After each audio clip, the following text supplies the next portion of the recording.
Hey guys, this is Jason. I'm reviewing Terminator 2 Judgment Day, once again directed by James Cameron, and once again starring Arnold and Linda Hamilton, as well as some newcomers like Joe Morton, Robert Patrick, and Edward Furlong as John Connor, or Eddie Furlong if he prefers to be called that. And this film takes place 11 years after the first film, where Arnold, as another Terminator, is supposed to find a young John Connor, who is supposed to be the leader of the resistance in 2029 against the machines, while another Terminator called the T-1000, played by Robert Patrick, is also sent to the past and is there to kill John Connor. But there's an interesting twist with Arnold's Terminator in this film. Instead of him going to kill him as well, he is actually there to protect John and Sarah, once again played by Hamilton. He protects both of them while both him and John form an unexpected bond throughout the film. This film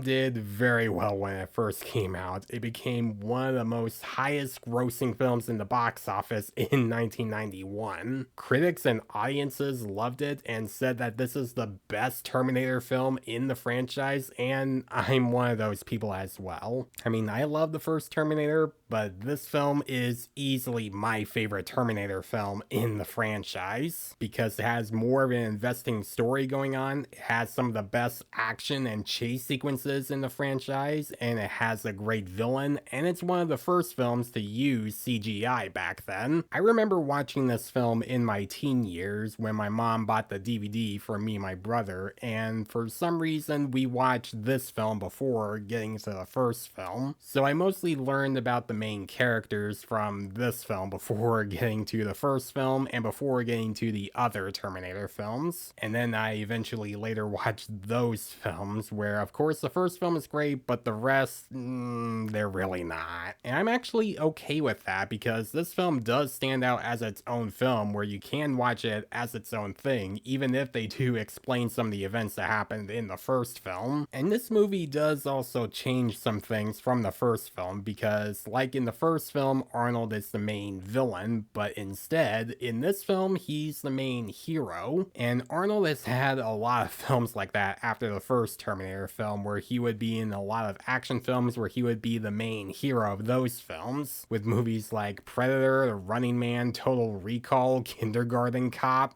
And Arnold is really good in the film, and he makes the character more likable and polite with his performance, while he's still acting more like an android, where he's still trying to keep an eye on John and making sure that he's not injured and he has to keep protecting him at all costs. Where he has some moments in his dialogue where you can't help but like him. Terminator will come and kill you if you go back to your home. Would he really? I would. I need a vacation. And another difference with this Terminator is that even though he does injure some people by shooting them in the legs and throwing them out of windows, he hasn't really killed anyone in this film. Sure, it's mostly because John told him not to kill anyone because he almost kills someone right in front of John, but even before that, he hasn't killed anyone in the film once, even before he finds John, because the only character throughout this film that he's trying to kill himself is the T-1000, because he was programmed to do so. Speaking of that, we might as well talk about the chemistry between the Terminator and John Connor. And their chemistry in this film is a lot of fun, where you have the Terminator explain to John about what happens in the future and why Skynet is important and why Miles Dyson, played by Joe Morton, is supposed to be a part of it, while John is also trying to teach the Terminator about what makes humans humans and why he shouldn't kill them, while teaching him to not act like an android all the time, just have him act like a human, which leads to some funny moments throughout the film, and they definitely give a lot of levity throughout the film, and would also teach the Terminator some lines that will become some of the big parts of this film, like "Hasta la vista,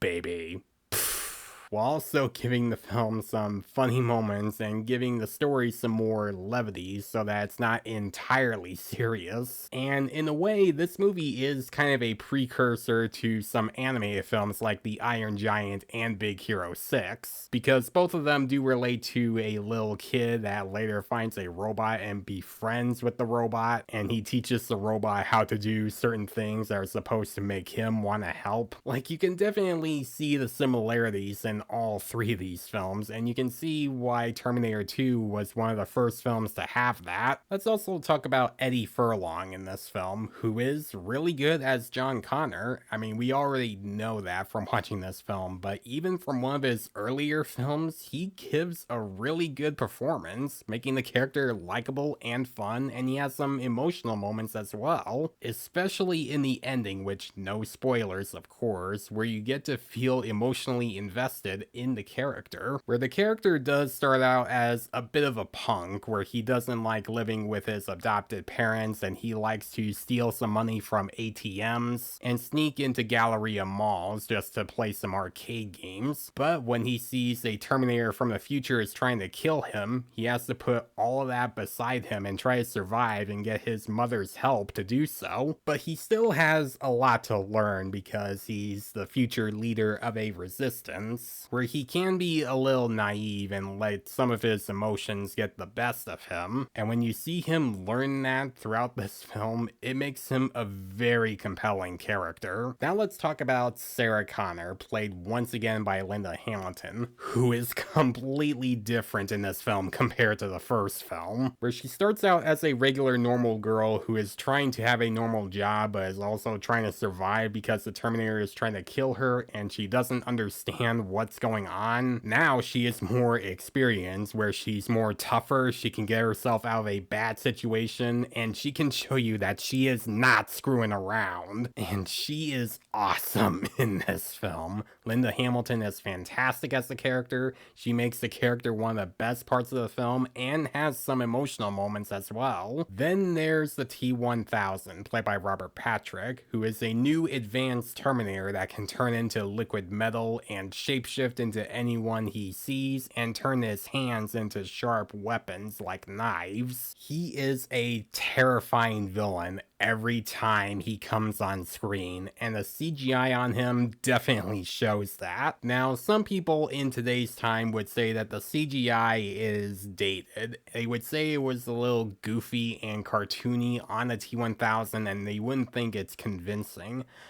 But honestly, I don't agree, because that's really what makes the T-1000 terrifying. Sure, you can tell that it's CGI, but that's really what makes him a creepy villain, where he would move around unnaturally when he's in his liquid metal form, and he would make some movements that look like they came out of a horror movie, which would make sense because the first Terminator film was like a horror slasher film, except this one is more of an action movie. I also gotta mention some of the practical effects and makeup they use, and there is a lot of that. It all looks really good and very creepy. Stan Winston and his team did a fantastic job with it, because when you look at them now, they look real. They don't look fake or dated at all. They look real throughout the film. And I wish that the newer Terminator films had that, instead of just an overabundance of CGI and green screen that doesn't look convincing at all and no one buys it. Now let's talk about the action, which is definitely some of the highlights of the film, where they would sometimes start out with a little bit of slow motion to build up the tension, and then later amp up the action and the chase scenes for when they happen. Like, there'll be a great chase scene between John Connor, the T-1000, and Arnold out of the Galleria, or in the mental hospital scene where both Arnold and John are trying to help Sarah escape, or in the final fight between Arnold and the T-1000. And a lot of the stuff that they use for those scenes are practical. They use real cars and stuntmen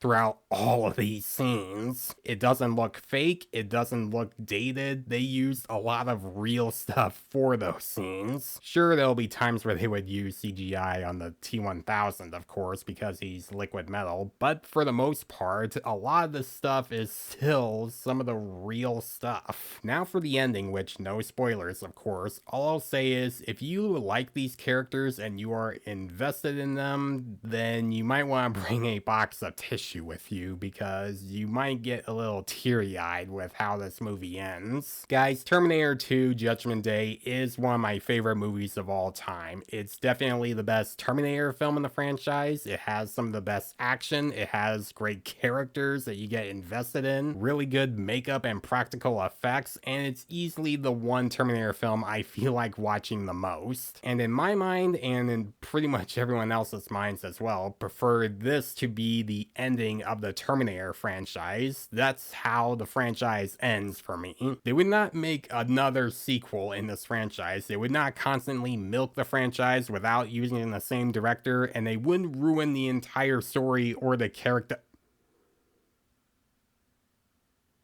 Crap. Terminator 2 Judgment Day absolutely deserves an A+. So guys, if you have seen Terminator 2, what do you think about it? Do you think it's a great film and it holds up? Or do you think that this film is not very good? Let me know in the comments below. And as always, if you like this video, then please leave a like and subscribe to my channel so you don't miss a thing, because it helps my channel grow. Hit the notification bell so you know what other videos I'm posting. Follow me on Facebook and Instagram. Thanks for watching, guys, and I'll see you in the next one. Hasta la vista, baby.